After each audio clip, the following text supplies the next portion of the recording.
Ay, teka muna. Pabalikin si Mrs. Pabalikin dito. Sana mabi. Ba't kita tutulungan? Alam mo, napipikon ako sa'yo, ma'am. Anong gawin natin sa mama mo? Si Mrs. sumakabilang bakod. Ilan po anak nyo? 5 po. Sumama sa ibang lalaki. Ayaw na po makipagbalikan sa inyo? Ayaw na po. Pinagpilit ko na po. Sabi ko magbago na. Ayaw talaga niya. So willing kang siya ay patawarin. Alang-alang sa mga bata. Kaya lang nagmamatigas. Magkasama na sila ng boyfriend niya. Opo. Alam mo po ng anak kong pangalawa. Tawagin si Mrs. Papasukin natin. Ano po siya doon. Nakatulog na po yung anak kong isang babae. Natulog pa doon mismo sa bahay ng lalaki. Alam po yung... Ba't niya sinama doon? Nung last December po. Last year. Hindi itong December na ito. May anak na ba sila? Hindi ko po alam. Nag-usap na kayo ni Mrs. tungkol dito? Sinasabi ko na po sa kanya na tutulpo ko siya eh. Okay. Sabi niya okay po. Okay. Ma'am, magandang hapon. Iniwan mo raw po yung pamilya mo para sumama ka na sa iyong boyfriend? Hindi po. Noon po yun, sir. Noon. Ba't niyo po nagawa yun? Ba't po kayo umiiyak? Sinasaktan kayo? Hindi naman. Ayun, at least. Lahat kasi halos kasi sinasaktan ako kaya ginagawa ko yun. Kayo po umiiyak. Ano pong dahilan? Ang gulat lang po ako, sir. Na magbago ka na. Sabi ko sa'yo, patulpo kita. Hindi ka pa rin naniniwala sa akin. Mismo ng anak mo nag-ano sa akin. Papa, patulpo na lang natin pa. Papakulong na lang. Kasi matigas ang ulo. Ba't nyo kasi ma'am sinama pa yung anak nyo doon sa bahay ng boyfriend mo? Doon po yun, sir. Pero dapat hindi. Hindi maganda sa bata yun. Umamin. Yun nga po, sa bahay mismo ni boyfriend, sinama mo yung anak nyo, ilang taon po yung bata? 9 po. Masakit sa bata yun. Makakasuhan ka pa niyang child abuse, dagdag kaso po yun. Hindi ka man na nag-sorry kay sir. Patatawarin ka ni sir, kaya nga pumunta rito. Kasi gusto niya magkaayos kayo, kaya nagmamatigas ka raw, kaya napilitan siya pumunta rito. Kung hindi ka nagmamatigas, hindi sana tayo nag-uusap-usap ngayon. Hindi na po ako nag-sorry sa kanya. Hindi ka nag-sorry? Wala ka bang balak mag-sorry? Hindi kasi noon po kasi yung mga chat niya po kasi sa akin ang sasakit. Sa tingin niyo ma'am, kung kayo po ay nalagay sa kanyang katayuan, hindi rin masasakit yung i-chat mo sa kanya dahil sa sama ng loob. Natural lang po yun. Sa sama ng loob, marami siyang masasabi. Kailangan niya ibuga yung sama ng loob niya. Siyempre, nilalabas ko eh. Anong balak mo ngayon? Ilang beses ko na sinasabihan. Ang dami mong dahilan sa akin. Nung nakaraan, pumunta, may nakita sa kanya. Nagatid ng sapatos. Ilang minuto nang umalis na. May nakita sa kanya sa labas, sumakay ng motor. Ma'am, bakit niyo nagawa yun? Siguro po sa hirap din, sir. Sa hirap? Bakit po?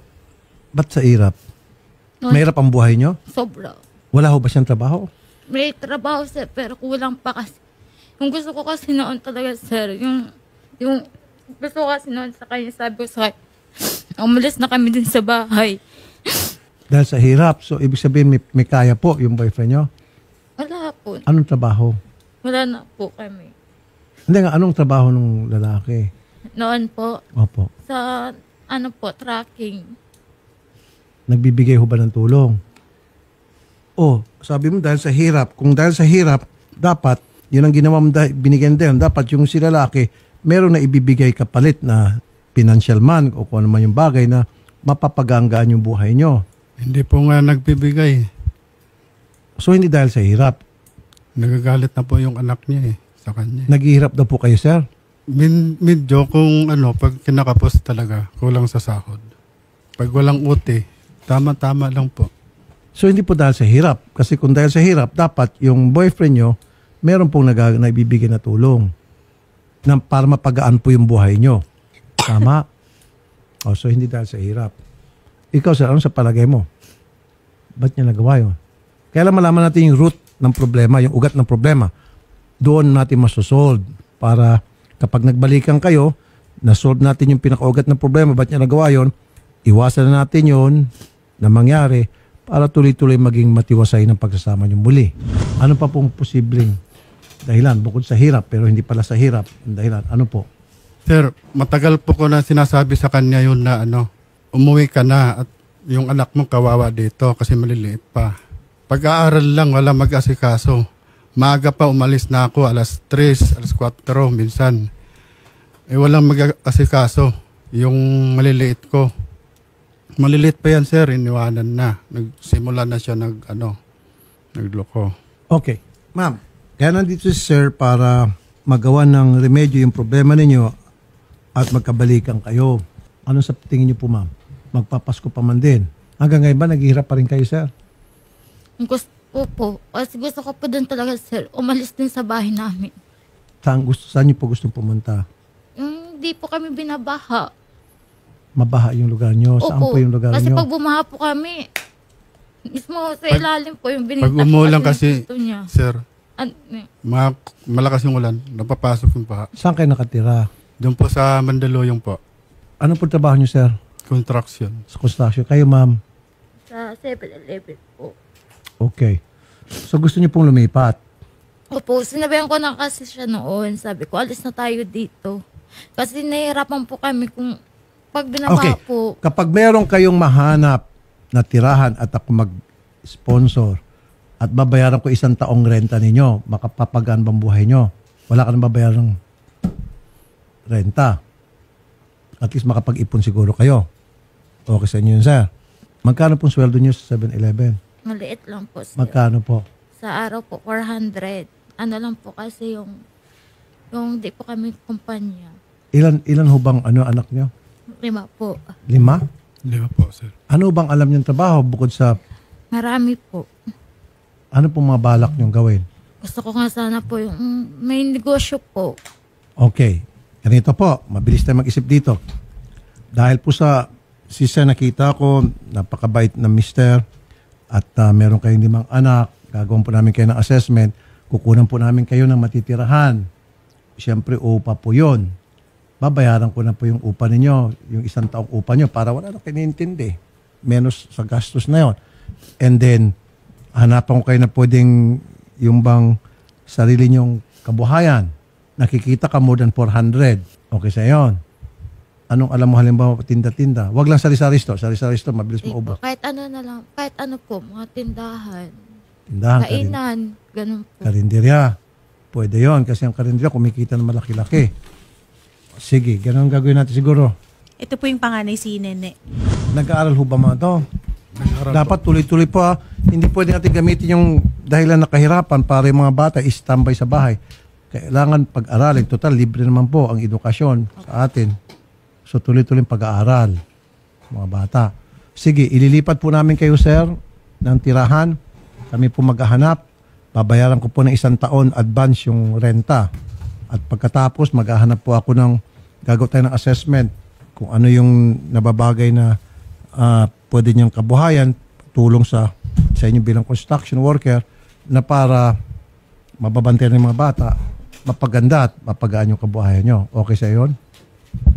Okay na. Opo. Baka gusto mong yakapin si sir, mag-sorry ka. Ako nang bala, sagot ko na. Pasko. Hindi. Hindi kita tulungan. Ba't kita tulungan? Ikaw pang matapang ngayon. Ayan, umiyak ng mga bata. Eh.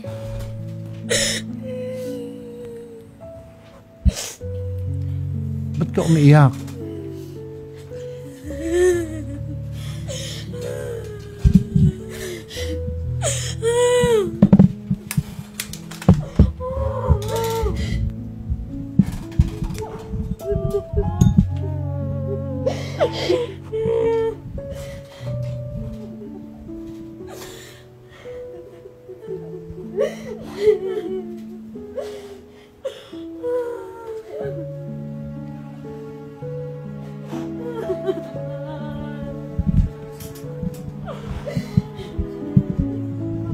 Magkasama pa ba kayong sa bahay, sir? Magkakasama-sama pa rin kayo? Manana ko po. Si Mrs. Wala na? Nasa ano po yan, Bikutan po. Hindi ko alam kung saan nakatira eh. Mula nag-aral mga anak ko, 2 taon, Hindi siya po nakatira sa bahay. 2 years na? Mga 3 years na po. Ay, teka muna. Pabalikin si Mrs. Pabalikin dito. Ay, hindi muna. Teka muna. 2 taon na si Mrs. hindi nakatira sa inyo. Kaya pala iyak 3 na iyak years. ng mga anak. Pero nakatira ka ngayon doon sa boyfriend mo. Sana mabi. Ba't kita tutulungan? Hindi kita tutulungan, hindi. Ang tutulungan ko itong mag-ama. Itong si Mister sa mga bata, ayaw kitang tulungan. 2 years ka na, tapos uwi ka lang kung kailan mo gusto, tapos babalik ka sa boyfriend mo. Ba't kita tulungan? Hindi. Huwag tulungan to. Sir, tutulungan kita sa mga bata. Kung ganun rin lang. Totoo, hindi siya umuwi. 2 years na. Ano lang Umuwi po. po siya, pero Pamisa-misa? saglit lang po. Minsan po. Saglit lang. Opo. Tapos bumabalik din doon. Opo, kahit emergency po, hindi namin siya nakakasama. Ay, sos, Mario Joseph. Matagal ko na pong hinihiling na makasama namin siya. Kaso wala po. Gusto mo, sir, pakulong natin? Total, kaya ko kayong buhayin. Pakulong natin to. Isama po yung ano. Kasi sabi ko humingi, tamo ha, tira mo misis ha, sabi ko humingi ka ng sorry kay sir, ibibigay ko na ng tulong, ikaw pa nagmamatigas, ayaw mong humingi ng sorry, nagmamatigas ka, tapos kung hindi pa umiyak yung mga bata, sa kalalapit, alam mo, napipikon ako sa'yo, ma'am. Napipikon ako sa'yo. Ngayon hindi kita tutulungan, ni Singkong Duling, wala kang maasahan sa akin. Si Mister, sa itong mga bata, full support ako. Pakulong pa kita. Gusto mong pakulong, nasa iyan, sir. Hindi ko naman desisyon yun. Pag-usapan ninyo kung anong gusto nyong gawin. Basta't ako po, susuporta sa inyong pamilya. Minus ito. Kahit na emergency, hindi man lang marunong umuwi. Sa mga bata. No, nag-emergency Pakulong ko pa kayo pati yung boyfriend mo. Nang emergency kasi po, sir. Oh, Naoperahan po ako yung time. naoperahan ka. O bakit yung mga time na hindi emergency, hindi ka umuwi, bibihira daw? Lagi naman, nung time lang talaga na emergency na... Ma'am, okay, sige, sabihin natin wala, hindi emergency. Hindi ka umuwi. Umuwi ka lang kung kailan mo gusto. O bakit? Anong gusto niyo? Anong gusto nyo? Ikaw, ate, ito Jail. sa ano? Anong gawin natin sa mama mo? Kaya mag-decision. Anong desisyon?